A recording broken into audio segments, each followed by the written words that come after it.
పెద్ద పని కాదు. అలాగే విశాఖ ఉక్కుకు సంబంధించి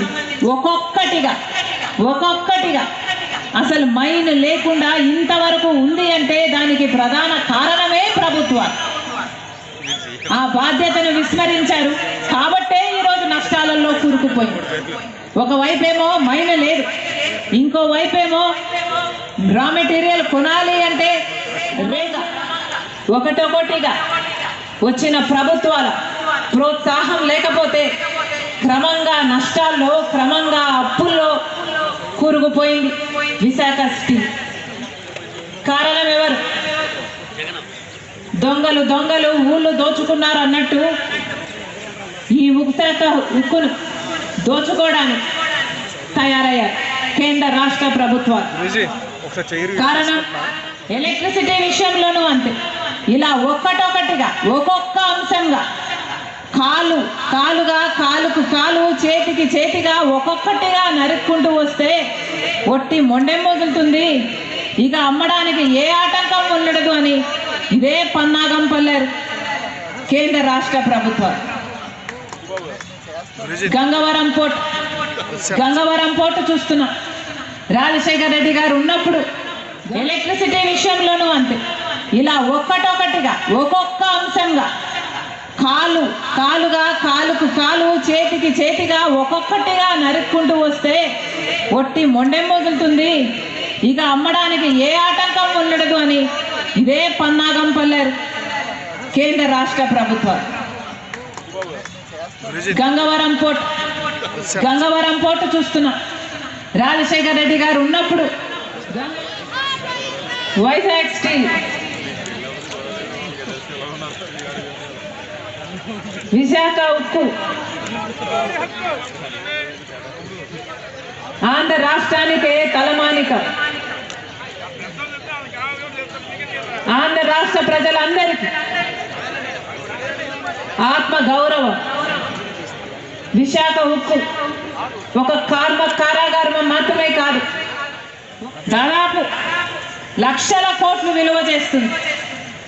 అదే గనక ఈ ఫ్యాక్టరీని నష్టాల పాలు చేసి అప్పుల పాలు చేస్తే ఇక అడ్డేముంది, ఇది నష్టాలలో ఉంది అని చెప్పి దీన్ని ప్రైవేటైజ్ చేయొచ్చు అని కుట్ర పన్నారు కేంద్ర రాష్ట్ర ప్రభుత్వాలు. ఇందాక అంకుల్ చెప్పినట్టు, రఘువీరారెడ్డి గారు చెప్పినట్టు, ఒక కుక్కను చంపాలంటే 1960లలో 1960s జరిగింది ఒక ఉద్యమం. ఇదే విశాఖ ఉక్కు కోసం ఎంతో మంది ప్రాణాలకు లెక్క చేయకుండా ఉద్యమించారు. ఎంతో మంది ఆస్తులను త్యాగం చేస్తే ఇంకెంతో మంది 32 మంది బుల్లెట్లకు ఎదురెళ్ళి మనకు తలెత్తుకునేటట్టు ఒక రాజధాని కావాలి అంటే, ప్రత్యేక హోదా కావాలన్నా, పోలవరం కావాలన్నా, రాజధాని కావాలన్నా కాంగ్రెస్ పార్టీ అధికారంలోకి రావాలి. విశాఖ స్టీల్ ప్రైవేటైజ్ కాకుండా కాపాడుకోవాలంటే కూడా కాంగ్రెస్ పార్టీ అధికారంలోకి రావాలి. మళ్ళీ చెప్తున్నా, విశాఖ స్టీల్ కార్మికులు ఎంతమందో ఉన్నారు ఇక్కడ, మీకు మాటిచ్చి చెప్తున్నా, విశాఖ స్టీల్ ప్రైవేటైజ్ కావడానికి కాంగ్రెస్ పార్టీ ఒప్పుకోదు. మేమెవరమో ఒప్పుకోం. మీ పక్షాన మేము నిలబడతాం, మేము మీ పక్షాన పోరాటం చేస్తాం. విశాఖ స్టీల్ ఎప్పటికీ ప్రైవేటైజ్ కాదు. మా ప్రాణాలు అడ్డేసైనా సరే విశాఖ స్టీల్ కోసం కాంగ్రెస్ పార్టీ నిలబడుతుంది. విశాఖ స్టీల్ కాపాడుకునే ప్రతి ప్రయత్నము మీరు ఎప్పుడు పిలిస్తే అప్పుడు, ఎప్పుడు కేకేస్తే అప్పుడు కాంగ్రెస్ పార్టీ ప్రత్యక్షమైతుంది. మీకోసం పోరాటం చేస్తామని కాంగ్రెస్ పార్టీ తరఫున మీ రాజశేఖర రెడ్డి బిడ్డ ఈ రోజు మీకు మాటిస్తుంది. ఆఖరికి బీజేపీ పార్టీ గెలిచిన తర్వాత వాళ్ళ మంత్రివర్గంలో పదవులు కూడా తీసుకున్నాడు చంద్రబాబు గారు. తీరా ముఖ్యమంత్రి అయ్యాడు. ప్రత్యేక హోదా కోసం ఏమైనా మాట్లాడా? ప్రత్యేక హోదా మళ్ళీ సంజీవినా అని మళ్ళీ ఊసరవల్లి లాగా రంగులు మార్చిన వాడు చంద్రబాబు. ఊసరవల్లి కూడా మన చంద్రబాబు గారి దగ్గరే రంగులు మారడం నేర్చుకోవాలి. ఆ తర్వాత అప్పట్లో ప్రతిపక్ష నాయకుడిగా ఉన్నాడు జగనన్న గారు. జగనన్న గారు చెప్పిన మాట, రండి 25 మంది ఎంపీలు మొత్తం అందరం ముక్కుడి రాజీనామాలు చేద్దాము అన్నాడు. ప్రత్యేక హోదా ఎందుకు రాదో చూద్దాము అన్నాడు జగనన్న గారు. జగనన్న గారు వచ్చిన ఎన్నికల్లో పోటీ చేస్తే ప్రత్యేక హోదా అంశం తీసుకొని పోటీ చేశారు. ప్రత్యేక హోదా అంశం కోసం నేను కూడా పోరాటం చేశాను. ప్రతి సభలో తిరిగాను, మీరు గెలిపించండి, ప్రత్యేక హోదా వైసీపీ పార్టీ తెస్తుంది అని నేను ప్రతి సభలో చెప్పాను. కానీ ఏమైంది? జగనన్న గారు ముఖ్యమంత్రి అయ్యారు. ఒక్కసారైనా ఒక్క నిజమైన ఉద్యమం అయినా చేశాడా జగనన్న గారు? మళ్ళీ ప్రత్యేక హోదా గురించి ఒక్కసారైనా మోడీ గారిని ప్రశ్నించారా? ఇన్నిసార్లు ఢిల్లీకి వెళ్తున్నారు వస్తున్నారే, ఇన్నిసార్లు ఢిల్లీకి వెళ్తున్నారు వస్తున్నారే, దేనికి వెళ్తున్నారు? ఆయనను కాపాడుకోవడం కోసం వెళ్తున్నారు, లేకపోతే హంతకుల్ని, సొంత చిన్నారను చంపిన హంతకుల్ని కాపాడుకోవడం కోసం వెళ్తున్నారు తప్పితే ప్రజల కోసం వెళ్ళాడా? ఎప్పుడైనా మా ప్రత్యేక హోదా ఏమైంది అని అక్కడ కూర్చొని ధర్నా చేశాడా? ఎప్పుడైనా మోడీ గారిని నిలదీశారా? అప్పుడు ముక్కుమ్మడి రాజీనామాలు చేద్దాం రండి అని చెప్పిన జగనన్న గారు ముక్కుమ్మడి రాజీనామాలు కాదు కదా, ఒక్కరి చేతైనా రాజీనామాలు చేశారా? ప్రత్యేక హోదా కోసం నిజమైన ఉద్యమం చేశాడా జగనన్న గారు?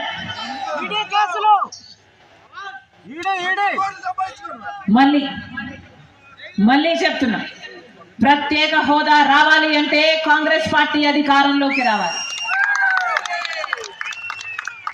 మళ్ళీ చెప్తుంది, కాంగ్రెస్ పార్టీ ప్రత్యేక హోదా రాహుల్ గాంధీ గారు చెప్పిన మాట అధికారంలోకి వచ్చిన వెంటనే మొట్టమొదటి సంతకం ప్రత్యేక హోదా మీదనే పెట్టామని రాహుల్ గాంధీ గారు చెప్పారు.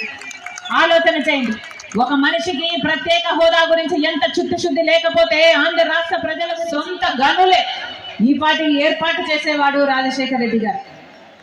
కానీ దురదృష్టం, కాంగ్రెస్ పార్టీ ఎన్ని ప్రయత్నాలు చేసినా ఈ రోజు వరకు ఒక సొంత మైన్ లేకపోయింది విశాఖ స్టీల్. కారణం ఎవరు? దొంగలు ఊళ్ళు దోచుకున్నారన్నట్టు ఈ విశాఖ ఉక్కును దోచుకోవడానికి తయారయ్యారు కేంద్ర రాష్ట్ర ప్రభుత్వాలు. కారణం 35,000 ఎకరాల ల్యాండ్ బ్యాంక్ ఉన్న ఫ్యాక్టరీ విశాఖ ఉక్కు దాదాపు లక్షల కోట్లు విలువ చేస్తుంది. అదే గనుక ఈ ఫ్యాక్టరీని నష్టాల పాలు చేసి అప్పుల పాలు చేస్తే ఇక అడ్డేముంది, ఇది నష్టాలలో ఉంది అని చెప్పి దీన్ని ప్రైవేటైజ్ చేయొచ్చు అని కుట్ర పన్నారు కేంద్ర రాష్ట్ర ప్రభుత్వాలు. ఇందాక అంకుల్ చెప్పినట్టు, రఘువీరారెడ్డి గారు చెప్పినట్టు, ఒక కుక్కను చంపాలంటే ఇది పిచ్చిది అని పుకారు పుట్టిస్తే చాలట, పెద్ద పని కాదు. అలాగే విశాఖ ఉక్కుకు సంబంధించి ఒక్కొక్కటిగా అసలు మైన్ లేకుండా ఇంతవరకు ఉంది అంటే దానికి ప్రధాన కారణమే ప్రభుత్వం. ఆ బాధ్యతను విస్మరించారు కాబట్టే ఈరోజు నష్టాలలో కూరుకుపోయింది. ఒకవైపేమో మైన్ లేదు, ఇంకో వైపేమో రా మెటీరియల్ కొనాలి అంటే రేట్లేమో ఆకాశానికి అంటుతుంది, ఇంకొక వైపేమో ఆ రా మెటీరియల్ సరఫరా. గంగవరం పోర్టు చూస్తున్నాం. రాజశేఖర రెడ్డి గారు ఉన్నప్పుడు గంగవరం పోర్టు 30 సంవత్సరాలలో మళ్ళీ ప్రభుత్వం చేతుల్లోకి రావాలి అనుకున్నాడు రాజశేఖర రెడ్డి గారు. ఆ 30 సంవత్సరాలలో 15 సంవత్సరాలు అయ్యే పోయింది. ఇంకొక 15 సంవత్సరాలు ఉంటే గంగవరం పోర్టు రాష్ట్ర ప్రభుత్వం చేతుల్లోకి వచ్చేది. కానీ ఇప్పుడు జగనన్న గారు ఏం చేశారు? రాజశేఖర రెడ్డి గారి కొడుకు అనిపించుకుంటున్న జగనన్న గారు ఏం చేశారు? అదే గంగవరం పోర్టును కేవలం 6,500 రూపాయలకు వాల్యుయేషన్ వేశారు. 50,000 కోట్లు విలువ చేసే పోర్టుని 6,500 రూపాయలు వాల్యుయేషన్ వేశారు. 600 కోట్ల రూపాయలకు మొత్తానికే గంగవరం పోర్టుకు అదాని పాలు చేశాడు జగనన్న గారు. ఇది అన్యాయం కాదా? ఒక సామెత ఉంది, పోసమ్మ పోగు చేస్తే మైసమ్మ మాయం చేసిందట. రాజశేఖర రెడ్డి గారు గంగవరం పోర్టు మళ్ళీ ప్రభుత్వం చేతుల్లోకి రావాలి 30 సంవత్సరాలలో అని రాజశేఖర రెడ్డి గారు నిర్దేశిస్తే జగనన్న గారేమో మొత్తానికే గంగవరం పోర్టుకి బీజేపీ బానిసలుగా మారిన జగనన్న గారేమో మొత్తానికి గంగవరం పోర్టు ప్రభుత్వం చేతుల్లోకి ఎప్పుడూ రాకుండా అదానికి అప్పచెప్పారు. ఇది అన్యాయం కదా. పక్కనే ఉంది జింక్ ఫ్యాక్టరీ కూడా. దాని పరిస్థితి ఏమిటి? ఏమైంది దాని పరిస్థితి? ఇలాగే ప్రైవేటైజ్ చేశారు. దాంతో మొత్తానికి ఫ్యాక్టరీయే మూసేశారు. ఆ ఎంప్లాయీస్ అందరినీ తరిమి కొట్టారు. ఇప్పుడు అదొక రియల్ ఎస్టేట్ వెంచర్గా తయారు కాబోతుంది. అదే చేయాలనుకుంటున్నారు విశాఖ స్టీల్లో కూడా. ఇదే పన్నాగం పన్నారు.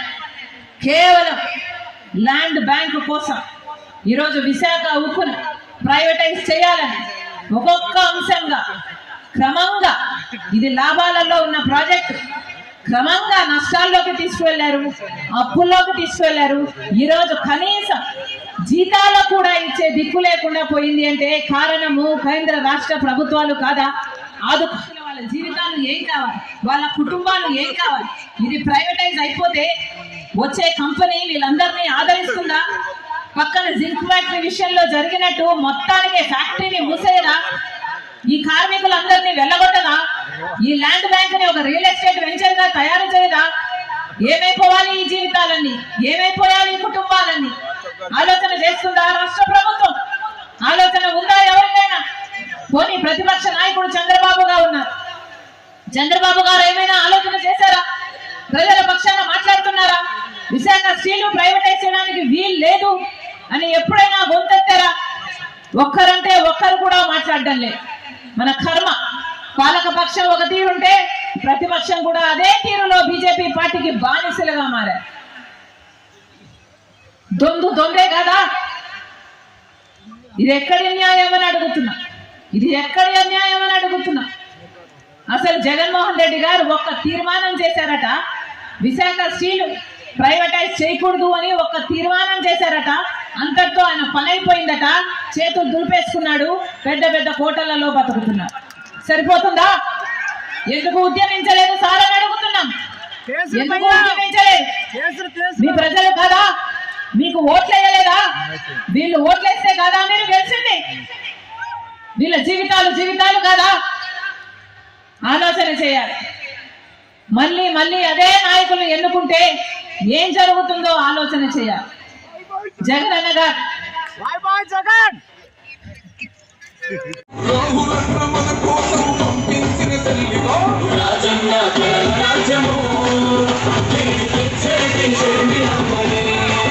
రాజశేఖర రెడ్డి బిడ్డ మీకు మాట ఇస్తుంది. మీరు కాంగ్రెస్ పార్టీని ఆశీర్వదించండి. హస్తం గుర్తు మీద ఓటేయండి. ఈ హస్తం గుర్తు మీకు అభయ హస్తం అవుతుంది. మన బిడ్డలదిగో వచ్చే ఓ రాజన్న రోజులనే మరలా తెచ్చే ప్రజలకు